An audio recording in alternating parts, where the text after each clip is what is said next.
What's good, YouTube? This video is going to be about 4 simple ways to keep your relationship healthy and growing.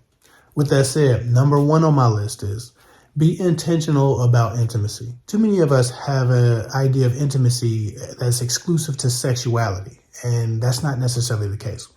Intimacy is just those tender, warm, and affectionate moments of trust, of emotional safety that lead to physical touch. Right? That's also a form of intimacy. Now, there's a lot of intimacy. There's a lot of non-physical forms of intimacy. I'm not going to do a list of intimacy. Well, maybe I do. I'll do that next time. I'll do a types of intimacy conversation. I think that'd be fun. But as it pertains to being intentional about your intimacy can be the difference between your relationship going from hot to cold, or your partner going from feeling loved to feeling ignored or feeling unappreciated, right? Being intentional about intimacy, it just changes the game. And if you can remind yourself, if you can be at least intentional about reminding yourself to be intentional about intimacy, it could really nurture a long-lasting, healthy, non-toxic relationship. I don't care if you have to put it on a calendar. Remind me in 3 months to be intentional about intimacy. Remind me once a month to be intentional about intimacy. Remind me daily to be intentional about intimacy. Set Siri, set Alexa up, set your reminders, but you need to be intentional. You need to be kissing your partner on purpose, like you want to, not because it's the habit or the thing that you do. You need to be touching your partner on a regular basis and mean it. Kiss like you mean it. Touch like you mean it.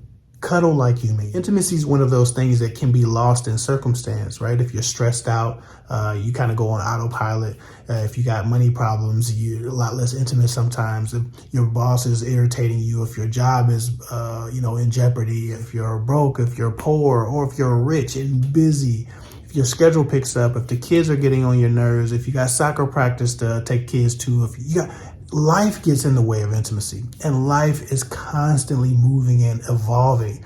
And so intimacy has to be a thing that you choose to do every day. The hugging, the kissing, the cuddling, the verbal affection, those are easy to forget when you're stressed, when you're going through life, when you have errands to run, basketball games to get to, homework to do, tests to study for, sleep to get. Intimacy is something that we all put down because it feels like it can wait. But if you wait too often for too long, there's no intimacy left in your relationship.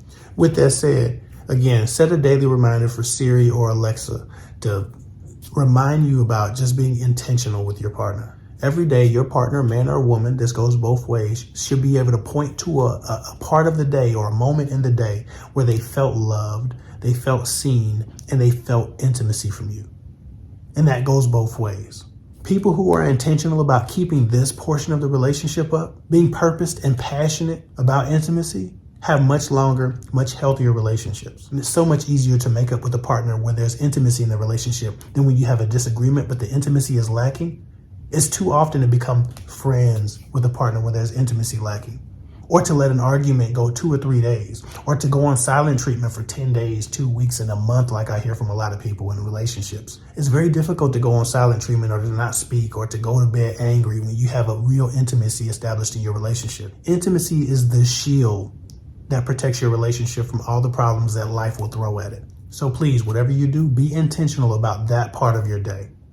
Every day, give your partner one moment where they felt loved, they felt seen, they felt wanted, they felt desired, even if it's not about sex. Moving on. The second simple thing that you can do to keep your relationship healthy is find something to do together. Far too many couples enjoy their time alone or their time by themselves or outside of the home more than they enjoy their time with each other. In fact, COVID showed us that a lot of couples don't really like each other that much, that they don't really even want to be around each other. They don't even know how to be or act or do anything around each other. They can't get along for more than 5 minutes when they're overexposed. Too many people don't even know that they have the capacity to be overexposed to their partner after just a couple of days. You need to establish in your relationship a thing that is ours, right? As a couple. This is our thing. This is the thing that we do together. This is the thing that we look forward to. For too many couples, that's watching TV. Unfortunately enough, that's not what I'm talking about. You can watch your favorite TV shows together and still not be close, still not have intimacy, and still not really enjoy each other. You're enjoying the TV program. You need to have something as a couple that you do together, that you enjoy together, that pulls you closer together. For instance, me and my wife really like working on projects together. We're really powerful by ourselves. We're really creative by ourselves, but there's something magic that happens when me and my wife work on a project together. And that's also a type of chemistry. If you don't know, if you haven't watched it yet, look at my 12 types of chemistry video, or chemistry for dummies, whatever I called it. I talk about the different types of chemistries that you can build as a couple outside of sex, because that's all everybody ever thinks about is sexual chemistry. But finding something that you can do together that makes you feel closer to one another is vital to having a healthy relationship long term. So like I said, me and my wife like to do projects together. We like to accomplish goals together. We watch TV together, that's a thing, but we also like to conquer obstacles together. Finding a new thing, a new project to do together makes us feel closer. So that's our thing. What's the next thing we're gonna do together? Sometimes we go away from it. Sometimes we forget about it. But again, setting those reminders, as simple as it sounds, can really help your relationship too. So maybe that's the bonus tip for this video. But find something outside of TV or a direct form of entertainment where you're exclusively looking at that or it instead of each other to keep your relationship healthy. You should be able to spend large amounts of time with your partner. You should be able to accomplish things with your partner and win with them. This type of stuff nurtures the team aspect of your relationship.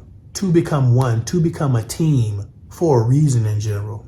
And when you don't have a thing to team up for and against, it can start to diminish your relationship. Moving on, the third simple thing that you can do to maintain a healthy relationship is keep yourself desirable. We know and we've heard that intimacy always fails when one partner doesn't feel desired by the other. And unfortunately enough, especially in women's TV, we often blame the disinterested party or partner exclusively for not making their partner feel desired. But there's plenty of blame to go around there. Right? If somebody's attracted to you, if they fall in love with a certain version of you and you take that away, the likelihood is they will feel some disenchantment.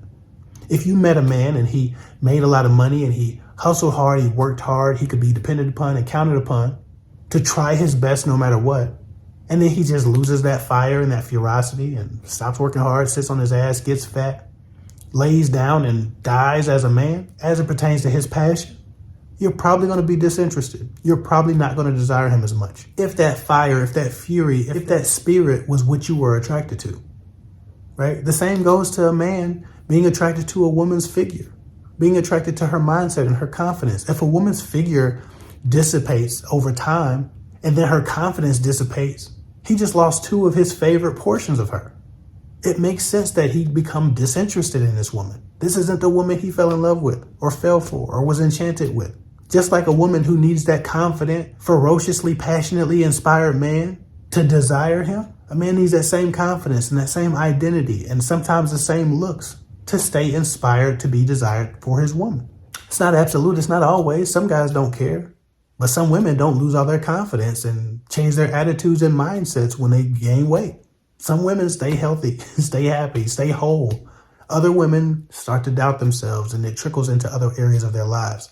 Some women don't want to come to bed with sexy clothes on, or they want their lights off. Like, think about the different changes that happen behaviorally when you don't feel like you're in your best shape. You start to hide yourself from yourself, and especially your partner. Mentally, emotionally, and physically, it changes the experience. So one of the most overlooked ways to keep your relationship healthy is keep yourself desirable, keep yourself in shape, keep yourself motivated, keep yourself passionate, keep yourself however you were when they met you and fell for you. It's not just about weight.